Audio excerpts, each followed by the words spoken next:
नमस्कार दोस्तों, ghost stories bye Yadav ji पर मैं सूरज यादव फिर से हाजिर हूँ एक और सच्ची और डरावनी कहानी के साथ। सभी पुराने सब्सक्राइबर्स को राम राम और नए व्यूअर्स को नमस्ते। कहानी शुरू करने से पहले मेरी आप सभी लोगों से एक रिक्वेस्ट है कि अगर आपने अभी तक इस चैनल को सब्सक्राइब नहीं किया है तो प्लीज़ इस चैनल को सब्सक्राइब कर लें और बेल आइकन को ऑल पर सेट कर लें ताकि आपको मेरी सारी वीडियोस की नोटिफिकेशंस टाइम पर मिलती रहें और आप इन कहानियों का मज़ा लेते रहें। तो चलिए शुरू करते हैं आज की एक और सच्ची और डरावनी कहानी।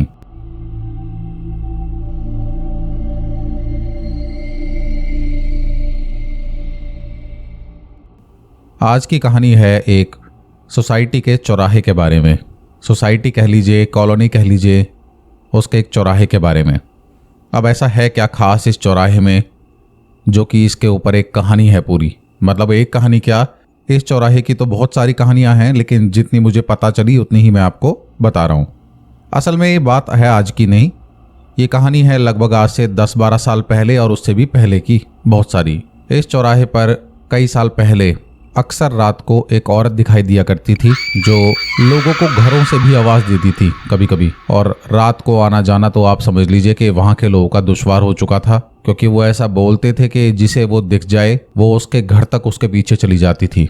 और अगर बात सिर्फ यहीं तक होती तो भी कोई बहुत बड़ी बात नहीं थी, क्योंकि इस तरह की काली शक्तियाँ अक्सर आपको कहीं ना कहीं दिखी जाती हैं। लेकिन सबसे बड़ी बात तो ये थी कि जब ये शक्ति दिखाई देती थी तो उस गली वालों का कहना है कि एक हफ्ते के अंदर अंदर इन 3-4 गलियों से किसी न किसी की मौत हो जाती थी। ऐसा लगता था कि वो लेने ही आती थी किसी को। अब अगर सिर्फ ऐसा 1-2 बार हुआ होता तो चलो इसे कोइंसिडेंस समझ लेते कि चलो एक आध बार हो गया, ये कौन सी बड़ी बात है। लेकिन इस गली के बहुत बहुत पुराने लोगों ने ये बात हर बार फील करी कि जब जब इस औरत के दिखाई देने की बात सामने आती है तब तब गली से किसी की अर्थी उठती है। तो आज की हमारी कुछ कहानी ऐसी ही है और आज की हमारी कहानी को शेयर किया है हमारे साथ हमारे एक सब्सक्राइबर ने, जिनका नाम ऋषभ है। ऋषभ इसी कॉलोनी में इसी चौक के पास रहते हैं। इनका घर इस चौक से लगभग 5-6 घर दूर है। मतलब एक चौराहा है जिससे 4 गलियां कनेक्ट होती हैं। तो जो बिल्कुल सीधे जाने वाली गली है उससे राइट साइड में जो चौथा 5वां मकान है वो इन्हीं का है। अब ये कहानी इनको नहीं पता थी पहले,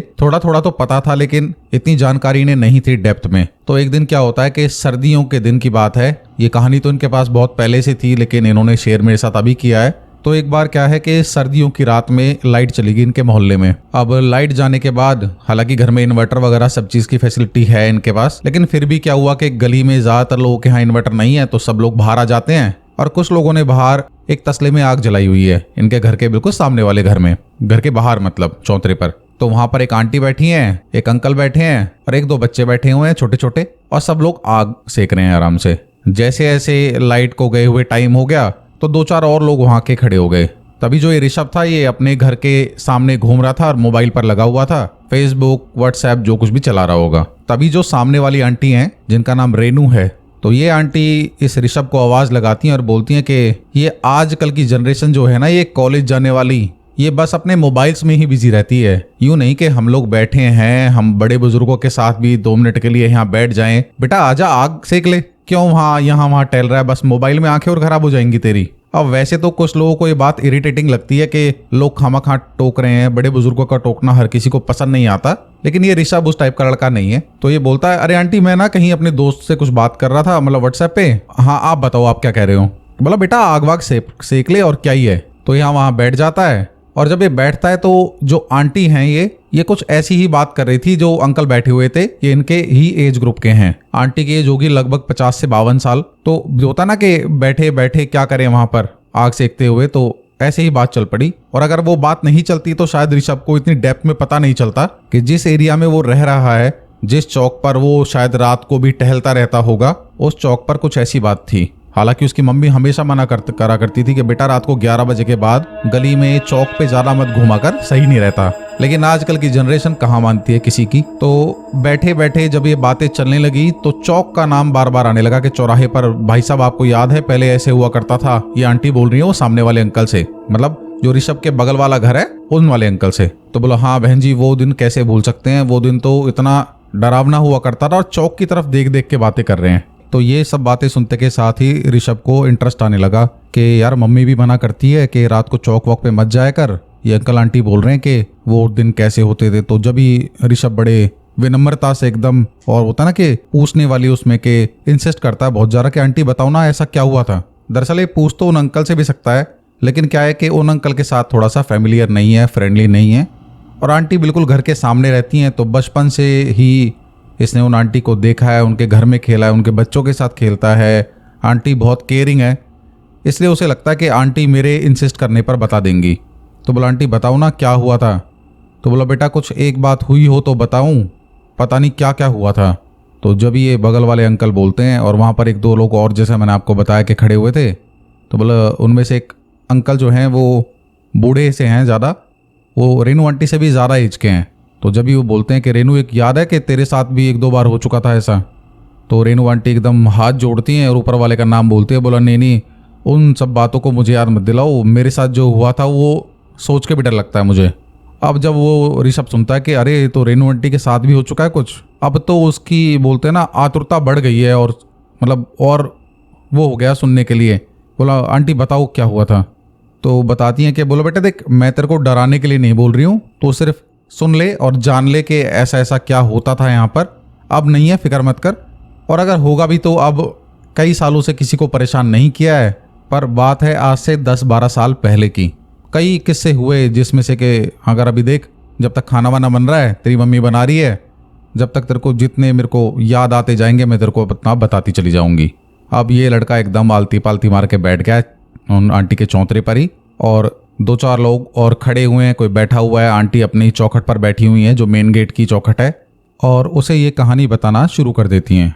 दरअसल इस कहानी की असली शुरुआत होती है यहाँ से। तो आंटी बोलती हैं ऋषभ से कि बेटा ये 2 घर छोड़ के आ रहा, तेरे को रमेश अंकल रहा करते थे। तो बोला हाँ हाँ आंटी, वो अभी 1.5 साल पहले ही तो गए हैं यहाँ से, उन्होंने अपना प्लॉट ले लिया फरीदाबाद में। तो ऋषभ बोलता है कि क्या वो आंटी इसी वजह से गए हैं यहाँ से कि उनके साथ कुछ हुआ था। तो आंटी बोलती हैं कि बेटा वो अभी तो इसलिए गए हैं कि उन्होंने अपना प्लॉट खरीद लिया, इतने साल वो यहाँ किराए पर थे। लेकिन ये बात उनकी आज की नहीं है, ये है आज से 12-13 साल पहले की बात, जब ये जो रमेश है इसकी शादी को 2-3 साल ही हुए थे। एक छोटी सी बच्ची थी इनकी 1-1.5 साल की। और उस दौरान जो है, जिस टाइम की मैं तेरे को बात बता रही हूँ, उस दौरान क्या था, इस रमेश का जो काम है वो काफ़ी ज़ोरों शोरों से चल रहा था। तो तू जानता तो था ही कि ये जो रमेश है ये टेलर का काम करा करता था एक्सपोर्ट कंपनी में। बोला हाँ हाँ मेरे को याद है, ये अभी तो गए हैं, ये अभी भी एक्सपोर्ट का काम करा करते थे। तो उस दौरान जो है ये काफ़ी ओवर टाइम लगाया करता था अपने यहाँ पर। अब ओवर टाइम आदमी इसलिए लगा लेता है कि थोड़े से और पैसे बन जाएं, 10-20 शर्ट्स या 10-20 पैंट्स और बना लें, जिससे कि थोड़ी एक्स्ट्रा इनकम हो जाए। भाई दिन में तो काम करा ही करते थे, सुबह 9-10 बजे चले जाना, दोपहर में खाना खाने के लिए वापस आ जाना, क्योंकि इनकी जो फैक्ट्री थी वो यहाँ से आप समझ लो कि 300-400 मीटर, मतलब आधा किलोमीटर के अंडर ही इनकी फैक्ट्री थी। तो दोपहर को अपना खाना खाने आ जाना और शाम को भी खाना खाने आ जाना अगर वापस जाना है तो। रमेश क्या है, उस दिन खाना खाने के लिए आया। मैं डायरेक्ट तेरे को उस दिन की कहानी बताती हूँ। तो क्या है, उस दिन रमेश आता है 8-9 बजे खाना खाने के लिए। अब 8-9 बजे आया, बोला कि एक काम करो जल्दी जल्दी खाना बना दो और खाना वाना खा के मुझे जल्दी जाना है, और आज भी ओवर टाइम लगेगा, और आज तो शायद मैं ना ही आऊँ रात को। तो इसकी वाइफ जो है तुरंत खाना वाना बना देती हैं, और ये खाना वाना खा के बोलता है हाँ मैं चलता हूँ, और शायद मैं आज नहीं आऊँगा, और अगर आया तो रात को काफ़ी लेट हो जाएगा। तो जब ही रमेश की मम्मी बोलती हैं, बोला बेटा अगर तेरे को 12-12:30 से ज़्यादा टाइम हो जाए ना तो मत आइयो आज, और अपनी फैक्ट्री में ही सो जाइयो। तो बोला हाँ अगर मेरे को 12-12:30 बजे तक आना होता तो मैं भी खाना खाने क्यों ही आता, चलो मैं सो जाऊँगा फैक्ट्री में ही। तो ऐसा ही होता है, और ये चला जाता है अपना काम वाम करने के लिए। अब पूरे दिन का थका हुआ आदमी फिर रात को काम कर रहा है। अब करते करते क्या होता है कि एक लिमिट होती है इंसान की, उस लिमिट तक पहुंचकर ये काम करके एकदम थक जाता है। बोला यार अब नहीं हो रहा काम, और वहाँ जो सुपरवाइज़र होता है उसको बोलता है, बोला भाई साहब मैं जा रहा हूँ, बस इतना ही हो सकता रहा मेरे से आज, और बाकी मैं कल सुबह जल्दी आके पूरा कर दूंगा जो काम है। तो सुपरवाइज़र बोलता है, बोला अब रात को 1:30 बज गए हैं, अब कहाँ जाएगा, एक काम कर यहीं सो जा। बोला नहीं नहीं मैं बहुत ज़्यादा थक गया हूँ, अपने घर में आराम से रिलैक्स बेड पे सोऊंगा, यहाँ तो नीचे बिछा के और सोना पड़ेगा, नींद नहीं आएगी ठीक से, और मशीनें चल रही हैं खर खर कर कर, मैं घर ही जाऊँगा। अब सुपरवाइज़र भी क्यों जिद करता, बोला जा भाई पास में ही है तो है तेरा घर, चला जा। अब रमेश चल देता अपने घर की तरफ। अब जो मेन गेट से मेन जो गली है, जो मतलब मेन रोड है, उस मेन रोड से लेफ्ट साइड में गली कटती है इनके घर की तरफ। तो गली में घुसते के साथ सामने दिखाई देता है चौक 100-150 मीटर दूर के बाद, और उसके बाद 3 गलियां, मतलब एक गली तो ये हो गई जिस गली से एंटर हुआ है, और लेफ्ट साइड को, राइट साइड को और सीधा, इसलिए तो ये चौराहा कहलाया। ये 3 गलियां और मुड़ती हैं और इसको जाना है सीधा। अब रमेश चलता चला जाता है और चलते चलते लेफ्ट साइड में पड़ती है ट्यूबवेल। ट्यूबवेल के पास बिल्कुल अंधेरा, कोई स्ट्रीट लाइट वगैरह नहीं जल रही हैं रास्ते में, हो सकता ख़राब होंगी उस दौरान। तो रमेश चल रहा है आराम आराम से और इसको ऐसा लगता है कि कुछ आवाज़ आ रही है किसी के चलने की। होता ना कि आपके साथ साथ रात को 1:30-2 बजे का टाइम हो रहा है और कोई चल रहा है आपके पीछे पीछे या आगे, तो आपको उसके कदमों की आहट ज़रूर आती है। तो रमेश एक बार को पीछे मुड़ के देखता है और कोई नहीं है। अब राइट साइड में एक खाली सा प्लॉट आता है, इसमें कूड़ा वूड़ा डला हुआ है। अब जानते हैं ना कि किसी भी सोसाइटी में अगर कोई प्लॉट खाली हो काफ़ी साल से तो लोग वहाँ पर कूड़ा वूड़ा फेंकने लगते हैं। अब उसे ऐसा लगता है कि उसने ना उस कूड़े के तरफ, मतलब कूड़े वाला जो प्लॉट है उसमें अंदर किसी को देखा एक बार को। होता ना एक झलक देखना किसी का, तो उसे ऐसा लगता है, बोला यार ये काम करके लग रहा है जा थक गया हूँ, इसलिए मेरा वहम है कि कुछ दिख रहा है। मन में अपने आप को समझाता है सिर्फ 1 सेकंड के अंदर अंदर ही, और फिर नज़र इधर, बोलते ना फ्रैक्शन ऑफ सेकंड में इसकी नज़र इधर, वापस अपने रास्ते की तरफ। अब ये चल रहा है और ये चौक पर पहुँच गया है। चौक पर पहुँचते ही इसे राइट साइड वाली गली से एक औरत आती दिखाई देती है। औरत ने पल्ला करा हुआ है, पल्ला मतलब घूंघट करा हुआ है थोड़ा सा, मतलब पूरा घूंघट बिल्कुल एकदम नीचे तक नहीं, लेकिन इतना घूंघट करा हुआ है कि आप उसका चेहरा सिर्फ लिप्स ही दिख रहे हैं, उसके नाक और लिप्स दिख रही हैं, आंखें नहीं दिख रही है उसकी। होता ना कुछ गांव के लोग इतना पल्ला करते हैं कि सिर्फ आंखें ना दिखें, इसलिए बोलते हैं ना कि आंखों की शर्म करना, तो शायद ये शब्द वहीं से आया होगा। तो उस औरत ने इतना पल्ला करा हुआ है, इतना घूंघट करा हुआ है कि उसकी आंखें नहीं दिख रही हैं और अंधेरा है ही। अब चौराहे पर इसने कई बार सुना हुआ था अपनी मदर से कि रात को यहाँ पर एक औरत घूमती है, तो इसके दिल में एकदम से डर बैठ जाता है। इसने एक बार भी नहीं सोचा कि हो सकता है कि ये कोई नॉर्मल औरत भी तो हो सकती है, रात को क्या हुआ 2 बज रहे हैं तो कोई कहीं जा रहा हो, कहीं से आ रहा हो। पर जैसी वेशभूषा, जैसे कपड़े इसने अपने घर में अपनी माँ से सुने थे जब वो इसे डराती थी कि बेटा रात को अगर कभी आए तो इतना लेट मत आइयो, ऐसे से एक औरत घूमती है और वो अगर तुझे कुछ आवाज़ देना तो सुनियो मत। अब ऐसा ही होता है ये बिल्कुल। अब इतनी देर में, जितनी देर में ये सब बातें इसके दिमाग में रिकॉल हुई हैं, इतनी देर में चल तो रही है, अभी खड़ा तो है नहीं ना। अब ये चौक जो है काफ़ी बड़ा है। अब चौराहा पार करते हुए ये अपनी गली में एंटर कर जाता है। अब आप देख लो कितनी देर लगी होगी ये 50 मीटर ट्रैवल करने में। अब इतने 50 मीटर में से ऐसा लगा कि इसके कान के पास कोई इतनी तेज चिल्लाया है कि इसकी खुद की चीख निकल गई सुन के। ऐसे करके हो गया एकदम ये। और वो औरत जो है बिल्कुल इसके पीछे पीछे, और अब इसके पायल की आवाज़ आ रही है, छन छन छन, बहुत तेज तेज, जैसे किसी ने बहुत भारी पायल पहनी हो, जैसे राजस्थान वगैरह में गांव की लेडीज़ वगैरह पहनती है ना, बहुत भारी भारी पायल जो बहुत ज़्यादा आवाज़ करती है, घुंघरू ज़्यादा होते हैं उसके अंदर। और अंधेरी रात, सुनसान, बिल्कुल सुन्न एकदम। और हाँ, इस जो औरत के बारे में कहानी बताई जाती है इस एरिया में, तो बताते हैं कि जब ये दिखाई देती थी, मतलब जब ये आती थी, ये हमेशा नहीं कि रोज़ दिखाई देती थी, तो जब भी ये दिखाई देती थी तो कुत्ते तक सो जाते थे। आप लोगों ने अक्सर सुना होगा कि कुत्ते जो होते हैं भूत प्रेत आत्माओं को देखकर भौंकते हैं, लेकिन ये कुछ इतनी खतरनाक काली शक्ति थी। काली शक्ति बोलो या क्या बोलो, अब इसे आत्मा बोलें, निशिका बोलें, छलावा बोलें, कुछ भी बोल सकते हैं, लेकिन जब भी ये दिखाई देती थी ना तो कुत्ते तक सो जाते थे। मतलब ऐसा समझ लो कि कुत्ते मर गए हों। कुत्ते की नींद आप जानते हैं ना, जब भी तो बोला था कि कुत्ते की नींद है, एकदम पलक झपकते ही एकदम उठ जाना कुछ थोड़ी सी आवाज़ से ही। और जहाँ रमेश चल रहा है और उसे एकदम से वो घबरा गया है, तो उसके मुंह से ऐसे करके आवाज़ निकली। और जब भी कुत्ते बगल में लेटे हुए हैं यार, एक कुत्ता नहीं उठा, ये बहुत आश्चर्य की बात है। तो पीछे से इसे आवाज़ आ रही है, छन छन छन, और वो इसे आवाज़ लगाती है, इतने पैसे कमा के कहाँ जाएगा रमेश, रुक जा, चल मेरे साथ चलेगा। और ये जब उसकी आवाज़ सुनता है तो इसे पूरा का पूरा, पहले तो इसे लग रहा था कि हो सकता है कि 10% ये कोई नॉर्मल महिला हो, और 90% तो उसका दिमाग उस तरफ था कि हाँ ये वही है जिसके बारे में हम बचपन से सुनते आए हैं। और जब वो बोलती है ना कि रमेश इतने पैसे कहाँ कमा के जाएगा, चल मेरे साथ चल। अब रमेश क्या करता है, जितनी इसमें शक्ति होगी ये उतनी जान से बहुत तेज़ भाग लेता है अपने घर की तरफ। इसका घर है लगभग चौक से 8वां 9वां घर। इस गली में थोड़े बड़े बड़े घर हैं 150-200 गज के, तो आप समझ लो कि 8वां 9वां घर कितनी दूर होगा।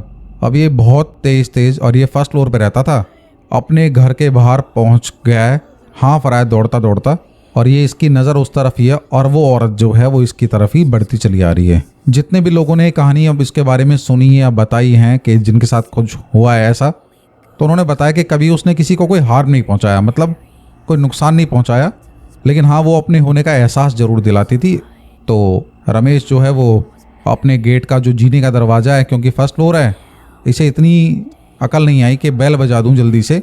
अब ये गेट पीटने लग रहा अपना बहुत तेज तेज तेज तेज, धम धम धम धम धम धम धम। लोहे का दरवाजा है, जितनी इसकी जान है ना, मतलब पूरा तेज तेज हाथ मार रहा है और अपनी बीवी को आवाज़ लगा रहा है, बोले सीमा सीमा सीमा गेट खोल, सीमा गेट खोल, अम्मा गेट खोलो अम्मा।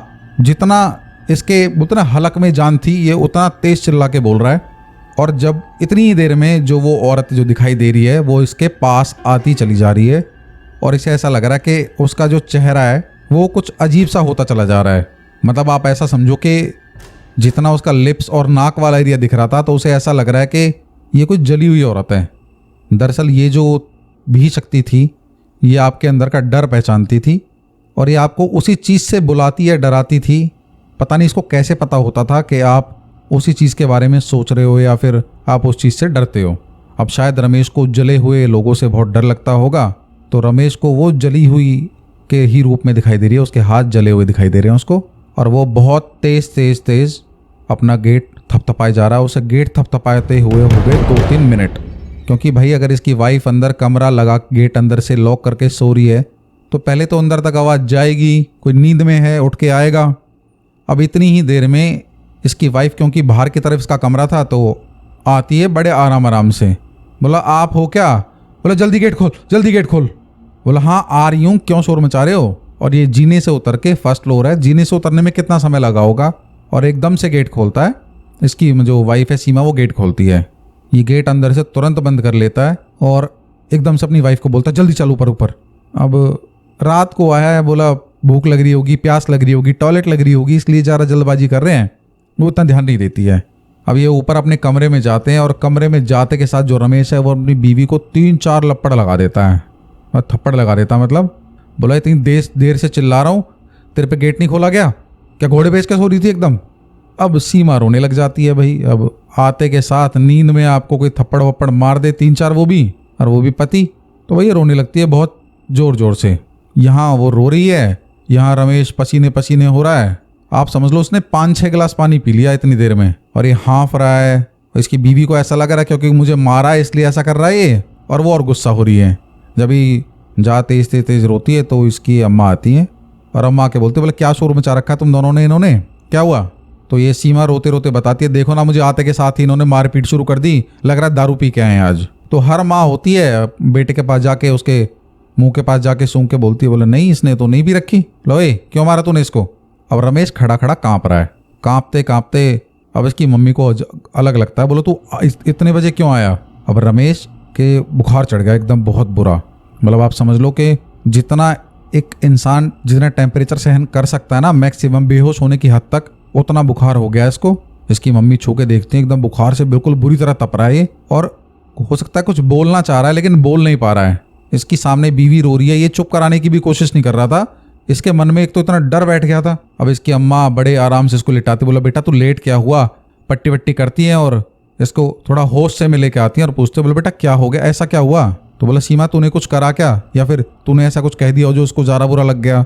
तो सीमा बोलती है कि बोला नहीं अम्मा मैंने तो कुछ नहीं कहा, ये बस आए और गेट पीट रहे थे और शायद मेरी आंख लग गई थी तो मेरे को टाइम लग गया 1-2 मिनट, और एकदम से भगे हुए आए हैं और ऐसा लग रहा है कि जैसे इन्होंने कुछ देख लिया हो। बोला ना ऐसे इनके पीछे भूत लग गया हो, ऐसे कर रहे हैं। तो अब ये जो सीमा है कि ये भाई कहीं और से शादी होके आई है यहाँ पे, और इसे इतनी जानकारी है नहीं उसके बारे में, क्योंकि जब से यहाँ पर आई है जब से ऐसी कोई घटना नहीं घटी है उस औरत की देखे जाने की।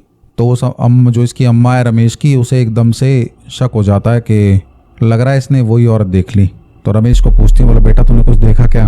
रमेश बोलता हाँ अम्मा, वो मुझे बुला रही थी और वो मेरे पीछे पीछे घर तक आ गई अम्मा, और अगर ये गेट नहीं खोलती तो वो मुझे मार देती अम्मा अम्मा। और ऐसे वो करने लग रहा है। दरअसल अपनी मम्मी को अम्मा कहा करता था। अब रात को ये इसकी जो अम्मा है, ये इसकी मदर जो है, वो इसके पास ही, इसके बेड के पास ही बिछा के लेट जाए। तो बोले बेटा तो सो जा, मैं तेरे पास यहीं लेटी हूँ, और सीमा एक काम कर तू भी यहाँ बिछा ले, और बेटा फिक्र मत कर हम यहाँ लेटे हुए हैं। अब रमेश को नींद आए कैसे, उसके दिमाग में तो उसका चेहरा जला हुआ और वो अजीब सी आवाज़ जिस भी टोन में उसने बोला था, और उसे पता था कि जिस किसी को भी वो दिखती है उसके एक हफ्ते बाद मोहल्ले में किसी न किसी की मौत हो जाती है। तो उसके दिल में अब घूम रहा है कि अब तो मैं हफ्ते भर के अंदर अंदर मर जाऊंगा। दरअसल शायद ना उसने अधूरी कहानी सुनी थी कि जब जब वो किसी को दिखती है तो इस पूरे मोहल्ले में से किसी ना किसी एक इंसान की मौत हो जाती है। ऐसा ज़रूरी नहीं है कि उसी इंसान के साथ ऐसा हो जिसे वो दिखाई दे। अब इस पूरे हफ्ते इस लड़के की तबीयत इतनी ख़राब रही और इसकी अम्मा को इतनी टेंशन हो चुकी है कि ऐसा ना हो मेरे बेटे के साथ ही कुछ गलत हो जाए, और पूरे मोहल्ले में पूरी गली में बात फैल चुकी है कि रात को मेरे बेटे ने उस औरत को देखा। अब गली वाले अलग टेंशन में आ रहे हैं कि उनके तो पहले ही से सेट था दिमाग में कि जब जब ये दिखाई देती है, जब जब कोई ना कोई अर्थी उठती है गली से। अब गली में कोई बीमार है उसके बारे में सोच रहे हैं, ऐसा ना हो कि वो मरने वाला हो। बोला यार बस गली वाले एकदम टेंशन में हैं। तभी ये जो इसकी अम्मा है ये बोलती हैं कि अब मैं ऐसा क्या करूं, ऐसा ना हो मेरे बेटे के साथ कुछ गलत हो जाए, हे भगवान। और वो मन्नत वन्नत मांगते हैं कि भगवान मेरे बेटे को बचा ले बस तू, और मैं ये करूंगी मैं वो करूंगी। होता ना हर माँ बोलती है ऐसे। और ये अपने बेटे को उसी हालत में डॉक्टर वॉक्टर को दिखाने के बाद किसी बाबा को भी दिखाने ले जाती हैं, और वो बाबा कंफर्म करता है कि हाँ इसने रात को ऐसा देखा, लेकिन आप फिक्र मत करो कि ऐसा कुछ होगा नहीं इसके साथ। अब वो क्या बोले, अगर वो सामने बोल देगा कि अब यही मरने वाला है 2-3 दिन बाद, तो ये तो और बुरा हाल हो जाएगा उनका। उसे पता था, वो आसपास की लोकेलिटी में रहने वाला आदमी जो थोड़ा बहुत ज्ञान रखता होगा इस बारे में। अब एक हफ्ता बीतने ही वाला था, आज 7वें दिन गली में एक 35 से 38 साल के एक लड़के की डेथ हो जाती है। ये लड़का काफ़ी दिन से बीमार था लेकिन बीच में ठीक हो गया था, और आज इसकी अचानक से बोलते ना आकस्मिक मृत्यु, ये एकदम वो हो जाती है। और अचानक से एकदम बोलता हुआ लड़का, उसकी सांस फूलती है, सांस आनी बंद हो जाती है और वो मर जाता है। अब कई लोगों को तो ऐसा लग रहा था जिन तक ये बात नहीं पहुंची थी कि भाई वो औरत देखी गई है, तो उनके दिमाग में तो ये था कि भाई काफ़ी दिन बीमार रहा पीछे, हो सकता है उसकी वजह से होता ना कि मरने से पहले इंसान ठीक हो जाता है, इस तरह की लोग बातें करने लग रहे हैं। लेकिन वहीं जिन लोगों को पता था वो समझ चुके थे कि ये जो है उसी के कारण हुआ है। अब उसके परिवार को तो ये लोग बताते नहीं हैं उस बारे में कि ऐसा ऐसा वो हुआ उसकी वजह से ऐसा है, क्योंकि वो लोग अपना अलग से पहले उसकी बीमारी के चक्कर में थोड़ा बहुत परेशान थे। लेकिन यहाँ रमेश की जो मदर हैं, जो इसकी अम्मा है, उनको थोड़ी सी टेंशन कम हुई। देखो वैसे दुख की बात है कि गली में से कोई गया है, लेकिन इन्हें टेंशन थोड़ी सी कम इसलिए हुई कि चलो मेरे बेटे के साथ ऐसा कुछ नहीं हुआ। तो बोला बेटा देख ये हुआ था वो रमेश अंकल के साथ, और वो फिर लगभग 15-20 दिन बीमार रहे और उन्हें कई जगह दिखाया। उस दिन के बाद वो थोड़ा ठीक हुआ, और वो बोलते हैं कि ओवर टाइम तो छोड़, वो 9 बजे तक ही अपने घर आ जाता था। उसके बाद इतना डर बैठ गया था उसके अंदर, और उसने बहुत कोशिश करी अपने घर वालों से बोल के कि यहाँ से खाली कर देते हैं भाई, एक ही फ्लैट तो हमने किराए पे ले रखा है, ये कौन सा हमारा घर है। लेकिन इसके घर वालों ने समझाया कि देख बेटा वो तो रात वाली बात थी ना, तो रात को आई हो ही मत कभी। तो बोला हाँ मैं आज के बाद रात को कभी नहीं आऊँगा, और देख यहाँ प्रॉब्लम है तो प्रॉब्लम तो कहीं और भी हो सकती है। तो ये बात थी देख वो रमेश अंकल की। अब सुनते सुनते जो ऋषभ है इसकी क्यूरियोसिटी बहुत ज़्यादा बढ़ती चली जा रही है। तो बोलता है ये तो, बोला आंटी ऐसा भी तो हो सकता है कि वो औरत कोई और ही हो, सही में कोई नॉर्मल औरत हो और वो डरा रही हो अंकल को। तो बोला बेटा रात के 2 बजे तू डराएगा किसी को? ऐसे इंसान अंधेरे के डर में खुद ही डर जाता है, और तू बोल रहा है कि कोई और औरत होगी वो। अच्छा एक बात बता, अगर वो कोई और थी तो वो कैसे वो लड़का एक्सपायर हो गया फिर उसके बाद? तो बोला आंटी वो बीमार था आप बता रही हो, और उसके बाद हो सकता है कि उसकी डेथ जब ही भगवान ने लिखी हो। अब इस लड़के को ना हजम नहीं हो रही है बात कि ऐसा सिर्फ एक औरत के दिखने की वजह से हो सकता है। तो तभी बोलता है कि आंटी अपने आपने अगर कभी अपनी आंख से कुछ देखा हो तो मुझे वो बताओ। तो जब ही जो ये अंकल हैं ये बताते हैं कि बहन जी याद है आपको वो आप बेहोश मिली थी बाहर चौखट पर? बोला हाँ भाई साहब मैं कैसे भूल सकती हूँ। और जब ये जैसी उन्होंने बोला तो वो ये रेनू आंटी के हस्बैंड आ गए ऊपर, अपने उतर के ऊपर वाले फ्लोर से, और अपने घर के बाहर चौखट पर बैठ गए अपनी वाइफ के साथ। बोला हाँ भी क्या बात चल रही है? तो ऋषभ बोलता कि आंटी मुझे बता रही थी कि वो जो चौक पे जो औरत दिखती थी ना उसके बारे में।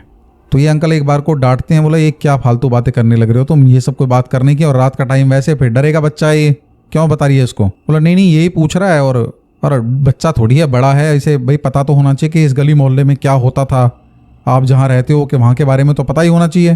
तो जब ही इसके जो बगल वाले अंकल हैं ये बोलते हैं कि भाई साहब आपको याद है एक बार बहन जी भी ऐसे यहाँ पड़ी हुई मिली थी? तो अंकल बोलते हैं हाँ मुझे तो याद है कि उस दिन बहुत बुरा हाल हुआ था, पता नहीं पूरी रात कैसे पड़ी रही है यहाँ पर। तो ऋषभ बोलता अंकल बताओ ना क्या हुआ था? अब आंटी को तो थोड़ा डर लगा, क्योंकि अपने बारे में जो अपने साथ जो बीता हो ना, उसमें थोड़ा डर लगता है बताने में। लेकिन अच्छा है कि अंकल आ गए वहां पे। तो बोलो बेटा हुआ कुछ नहीं, एक दिन क्या था कि तेरी आंटी को जानता है ना तू, ये हमारे एरिया की सीसीटीवी कैमरा है। तो एक बार तो वो हंसता है, बोला अंकल अब ये बात आप बोल रहे हो तो कह सकते हो, हम कैसे बोल सकते हैं। बोला नहीं, पूरे पूरे दिन ये बाहर बैठी रहती है यार, और क्या बोलूं इसे, सीसीटीवी कैमरा ना बोलूं तो क्या बोलूं। तो इसकी आदत थी कि हर किसी आने जाने वाले जो सामान बेचने वाले होते हैं ना, जो फेरी लगाने वाले होते हैं, उनको रोकने की। तो उस दिन भी इसने किसी आदमी को रोका, इसे कुछ सामान लेना होगा, शायद इसको मैक्सी लेनी थी उस दिन।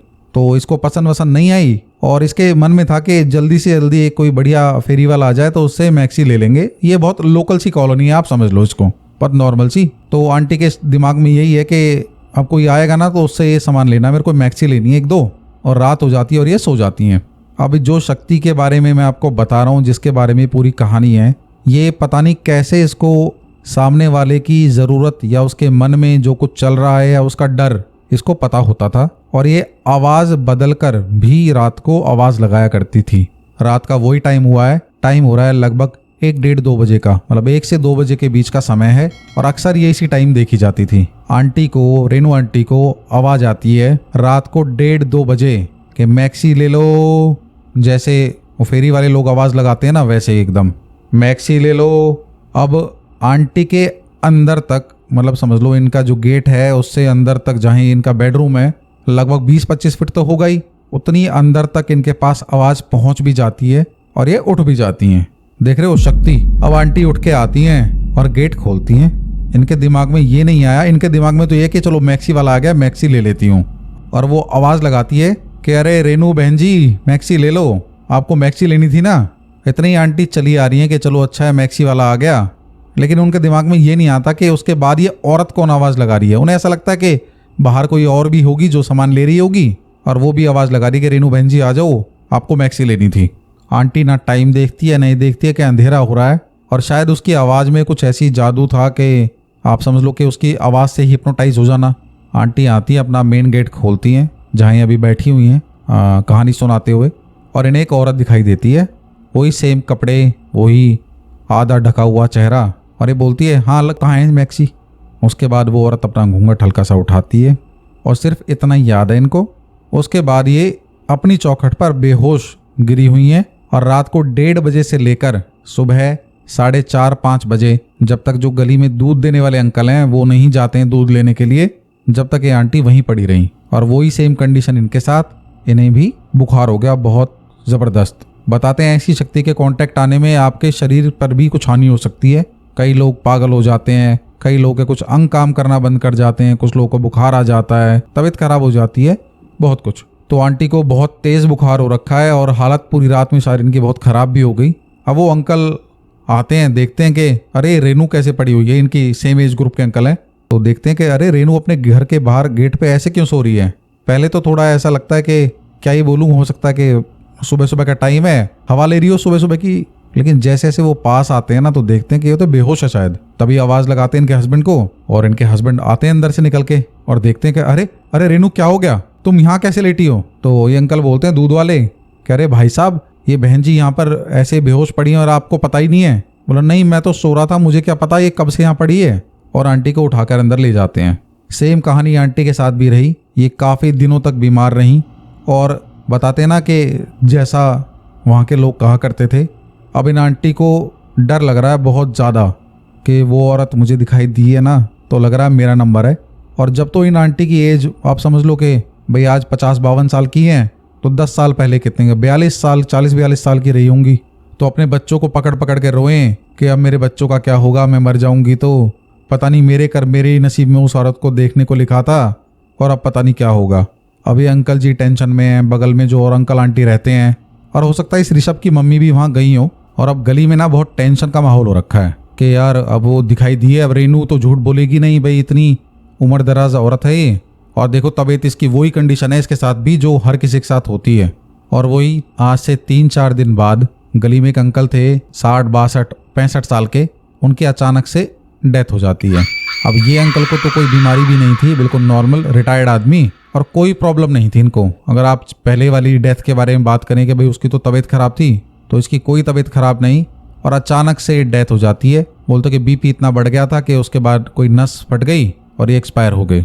अब उन अंकल की डेथ के बाद इस गली वालों का डर और बढ़ता चला जा रहा है, क्योंकि ये कहानियां जो और पहले के लोगों से सुना करते थे कि ऐसा ऐसा होता है, वही इन लोगों के सामने बिल्कुल सामने दोबारा आता चला जा रहा है। लेकिन अभी भी गली के सारे लोग जो हैं वो एकजुट नहीं हुए कि भाई इस बात का कुछ हल निकाला जाए। अब रेनू आंटी भी जो हैं वो कई दिनों में भाई बाबा, फकीर, पंडित जी सबको दिखा दिखो के ये ठीक हो चुकी हैं। और एक कहानी तो इनके साथ बिल्कुल एक वाक्या तो अभी कुछ दिन पहले ही बीता इनके साथ, जब ये ऋषभ ने, अब इस लड़के को तो पता नहीं था, अनइंटेंशनली इसने बताया आंटी को, और उस दिन के बाद देखो होता क्या है। ये तो बिल्कुल जस्ट अभी की बात है कि एक दिन क्या है कि ये लड़का जल्दी सो जाता है तो इसकी आंख खुल जाती है सुबह सुबह 3 बजे। अब सुबह का टाइम तो नहीं बोलूंगा इसको, रात को बोलूंगा कि 3 बजे आंख खुल जाती है और गेट खोल के, अपना मेन गेट खोल के इसे ऐसा लगता है कि यार चलो थोड़ी सी हवा खा लेते हैं, और बाहर निकलता है तो घर के सामने ही आंटी का घर है और फर्स्ट फ्लोर पे ही रहती हैं। तो इसे ऐसा लगता है कि अपने गेट से खड़े हुए कि सामने आंटी जी की रेलिंग पे कोई औरत बैठी हुई है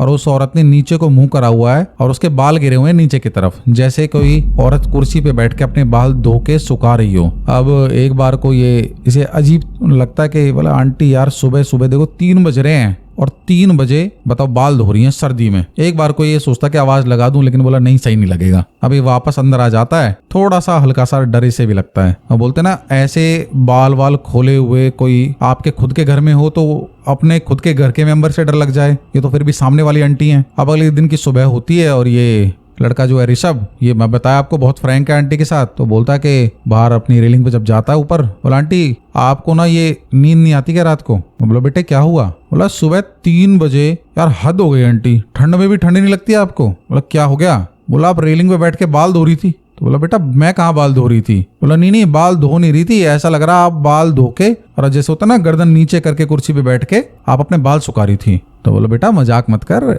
ये मजाक ऐसे सही नहीं होते। तो ऋषभ बोलता आंटी मम्मी कसम आप ही थी रात को? अब मम्मी कसम बोलते के साथ आंटी ना जहाँ खड़ी हुई थी वहीं अपने छज्जे पर इन्होंने कुर्सी डाली हुई है बैठने के लिए। ये इनके हाथ पांव फूल जाते हैं एकदम, और ये तो अभी की बात है। तो बोला बेटा सही बता कहाँ देखी थी तूने? बोला आंटी ये जो आपकी कुर्सी बैठी है इस कुर्सी पे तो बैठी थी आप, हो सकता आप ऐसे क्यों बोल रही हो कि नहीं थी मैं? तो तूने बोला बेटा फिर मेरे को आवाज क्यों नहीं लगाई? बोला मुझे लगा इस टाइम आवाज लगाऊंगा, आपका तो ऐसे ही आप सुबह सुबह 4 बजे उठ जाती हो सकता आप जल्दी उठ गई हो आज पानी वानी भरने के चक्कर में। अब ये रेनू आंटी बहुत डर जाती हैं और अगले ही दिन 2-4 दिन में ही मतलब अपने घर में पूजा हवन सब करवा लेती हैं। बोला ये लग रहा है कि जो इतने साल पहले वाली बाधा जो थी ना गली में वो फिर से वापस आ गई और अब तो मेरे घर तक दिखाई दे गई है। अब इसे आप ऋषभ की आंखों का धोखा कह सकते हो, ये कह सकते हो कि कोई और बैठा होगा वहां पर, आंटी की जी की बहू हो सकती है, लेकिन सबसे कंफर्म करने के बाद ये पता चला कि कोई भी नहीं था घर का और पता नहीं क्या था वो। अब आंटी को बहुत टेंशन, आंटी ने अपने घर में हवन पवन सब रखवा लिया तुरंत। पर ये बात तो थी आज की, तो जब ये बात आगे आगे बढ़ती चली जा रही है, टाइम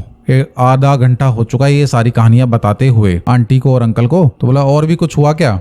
अगर और भी कुछ हो तो बता दो। लड़के के मन में तो सिर्फ ये लग रहा है कि ये कोई मूवी की कहानी चल रही है और पिक्चर कंप्लीट नहीं हो रही है अभी। बोलो और भी कुछ हुआ था क्या? होता ना ऐसे थोड़े से मजे से लेते हुए। बोला आंटी आप कैसी बातें कर रही हो, आप इतनी डरपोक को मैंने देखा आपको, उस दिन मैंने आपको बोला कि आप वहां बैठी थी, आपने अपने पूरे घर में हवन करवा लिया और आप मेरे को अभी ये सारी कहानियां सुना के डरा दी हो। तो जब ही ये ऋषभ की मम्मी अंदर से आवाज लगाती है, बोले ऋषभ आजा खाना खा ले। तो रेनू आंटी इसकी मम्मी को बुलाती हैं, बोला बहन जी जरा 1 मिनट इधर आओ। तो बोला हाँ बोलो क्या हुआ बहन जी, कुछ काम था क्या आपको? बोला काम ये था कि तुम्हारा जो बेटा है ना वो इस बात पे विश्वास नहीं कर रहा है कि यहाँ वो रात को औरत दिखाई दिया करती थी। अब ये ऋषभ की मम्मी एकदम राम राम राम राम राम, अरे बहन जी किसका नाम ले लिया आपने रात को? अब रात को नींद भी नहीं आएगी आज। अब जब इसकी मम्मी ऐसे करती है तो ऋषभ के जो है वो थोड़े पसीने छूटने लग जाते हैं और ये चौक की तरफ देखने लग जाता है।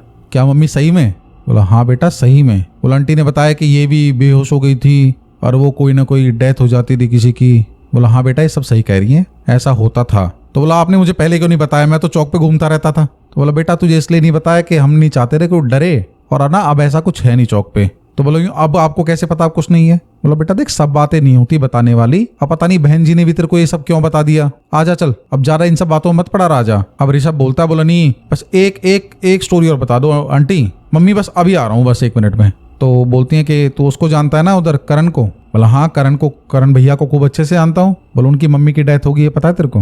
बोला हाँ वो कुछ साल पहले ही तो एक्सपायर हुई थी वो। मैं इतना तो नहीं उनके साथ फैमिलियर था, लेकिन हाँ जानता हूँ कि वो ऐसे ऐसे एक दिन उनको हार्ट अटैक आया था, वो रात को सोती ही रह गई थी। तो तुझे ये नहीं पता कि वो उनके साथ हुआ क्या था? अब इसके तो दिमाग में एकदम बोलते ना बिजली कौंद गई। बोला अब उनके साथ भी ऐसे कुछ हुआ था क्या? बोला हाँ। बोला एक दिन रात को क्या हुआ कि उनका किसी ने गेट खटखटाया और वही टाइम था जो मेरे साथ हुआ, और भगवान का शुक्र है कि मैं तो बच गई, लेकिन बेचारी वो बहन जी नहीं बच पाई। और क्या पता कि हमें नहीं पता था कि वो उन्हें ही लेने आई है। तो बोला क्या हुआ था आंटी? अब जब पहले इस लड़के के मन में थोड़ा छेड़खानी थी, अब छेड़खानी के बदले अब इसके दिल में आता जा रहा डर। बोला ऐसा क्या हुआ था आंटी? क्योंकि जिसके बारे में बता रहे हैं ना, सच में उसकी डेथ हो चुकी है। बोला एक दिन उसको रात को कोई होता ना साधु महात्मा जैसे भिक्षा मांगने के लिए आते हैं, तो उसे आवाज आती है कि कोई कुछ मांगने आया है। होता ना बेटा पैसा दे दो, या फिर जैसे मांगते हैं जो फकीर और बाबा आते हैं गली में मांगने वाले, तो वो गेट खोलती हैं। और जैसा कि बेटा हमने सुना है और मैंने तो फील भी कर लिया कि पता नहीं उस औरत को कैसे पता होता है कि हम किस चीज से बाहर आएंगे। वही सेम आवाज वो लगाती थी और वो साधु महात्मा की आवाज सुन के और रात को गेट खोल देती है। और वो बोलती है कि मुझे ना एक साधु बाबा दिखे बाहर, और जैसे ही मैंने उनकी आंखों में देखा उसके बाद मुझे कुछ याद नहीं है। और वो जो है चौक के बीचों बीच पड़ी हुई मिली सुबह। भाई जैसे घर में सब सो रहे हैं, गेट खोला, हो सकता है किसी को आवाज ना सुनाई दी हो, और वो सुबह पड़ी हुई मिली बाहर चौक पर। किसी ने देखा तो उनके घर जाके बोला कि भाई ऐसे ऐसे तुम्हारी मम्मी बीमार है और देखो वहां कैसे पड़ी हुई है, बेहोश पड़ी है वहां पर। तो और सिर्फ अगले दिन ही उनकी डेथ हो गई थी बेटा। अच्छी खासी औरत, मुझसे तो बल्कि वो 1-2 साल बड़ी थी, लेकिन कोई ऐसा नहीं सोच सकता कि एक हट्टी कट्टी एकदम बिल्कुल एक्टिव औरत को एकदम से कोई हार्ट अटैक आएगा और वो रात को सोती रह जाएंगी। तो ऋषभ बोलता है कि आंटी है था क्या वो, और कहाँ गया उसके बाद? तो बोला बेटा जब ये बोलते हैं ना ये वाक्य बहुत ज़्यादा बढ़ने लगे गली में, कभी किसी के साथ कभी किसी के साथ, तो गली के बड़े बुजुर्गों ने बैठ के एक मीटिंग की और उसके बाद किसी तांत्रिक को बुलाया और उसने बताया कि ये जो कुछ भी शक्ति है ये ऐसे नहीं जाने वाली, ये बहुत ज्यादा पुरानी और खतरनाक शक्ति है। तो ऋषभ बोलता कि आंटी था क्या वो? कुछ आत्मा थी, क्या था?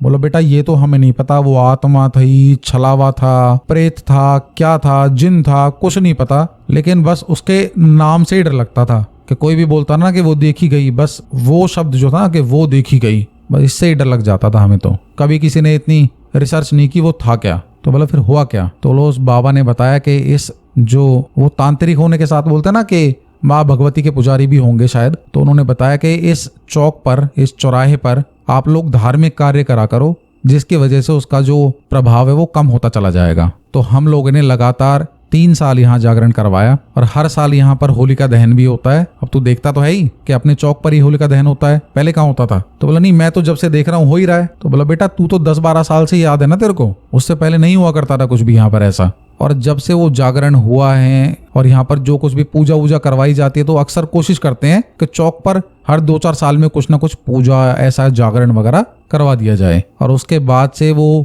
नहीं दिखी है किसी को। लेकिन जब तूने उस दिन रात को बताया ना कि मैं तेरे को ऐसा वहां पे दिखी छत पे, मुझे ऐसा लगा कि वो फिर से वो वापस आ गई है। और बेटा मैं तुझे बता रही हूँ कि रात को ना उस चौक पर मत टहला कर, और रात को 12-1 बजे तो चाहे कुछ भी हो जाए लेकिन उस तरफ मत जाइयो, थोड़ा सा घूम के पीछे की गली से चला जा। और रात को इतनी जाना ही क्यों है बेटा, वो ठीक नहीं है, बहुत शक्तिशाली चीज है वो। अब बात करते करते टाइम हो चुका है बहुत ज्यादा, 10:30 का टाइम हो गया है। पता नहीं इतनी बातों में टाइम का पता ही नहीं चला। लाइट गई हुई है तो तभी वहां से कुत्ते रोने की आवाज आती है चौक की तरफ से, और 3-4 कुत्ते बोलते हैं ना लय मिला के एकदम रो रहे हैं। ऋषभ ने आज ये कहानी पहली बार सुनी है तो एकदम से डर जाता है और बोला आंटी कहीं कुत्तों ने उसे तो नहीं देख लिया हो? तो जब ये आंटी दोबारा बताती हैं कि बोले बेटा शायद तूने गौर नहीं किया कि जब जब वो आती थी तो कुत्ते ऐसे हो जाते रहे जैसे मर गए हों। तो ऋषभ चला जाता अपने घर में और सारी कहानी अपनी मम्मी को दोबारा दोहराता है और उनसे इस बात की पुष्टि भी करता है कि बोला ऐसा ऐसा हुआ था। अब इसकी मम्मी इसको हाँ ना करके और डांट डपट के सुला देती हैं। आज पूरी रात इस लड़के के साथ पता नहीं कैसी कैसी बीती होगी, और आज ही रात को इस लड़के को बाहर किसी के बच्चे के रोने की आवाज आती है, जैसे कोई छोटा बच्चा रो रहा हो। और सही में सामने वाले घर में, मतलब रेनू आंटी के बगल वाले घर में, लेफ्ट वाले में एक छोटा बच्चा ही रो रहा था। लेकिन अब इसके दिमाग में तो ये चल रहा है ना कि वो औरत ही बच्चे का रूप लेके मुझे बुला रही है। और ये जाके अपनी मम्मी के साथ चिपक के सो जाता है। बोलो मम्मी लग रहा है वो औरत बाहर बुला रही है। तो तभी इसकी मम्मी रेनू आंटी को 2-4 मनी मन गालियां देती है कि ये औरत मेरे बच्चों को भी, ये बताओ ये बहन जी इतनी उम्रदराज है और बताओ छोटे सा बच्चा, ये डरा दिया इसको, इसके दिल मन में वहम डाल दिया कि वो अब भी है।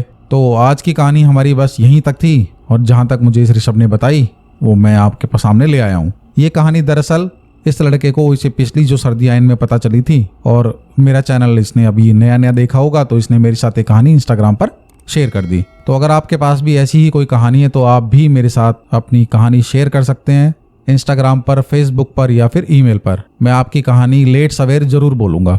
तो चलिए फिर मिलते हैं ऐसी किसी एक और कहानी के साथ। ओम नमः शिवाय, जय श्री बालाजी, हर हर महादेव।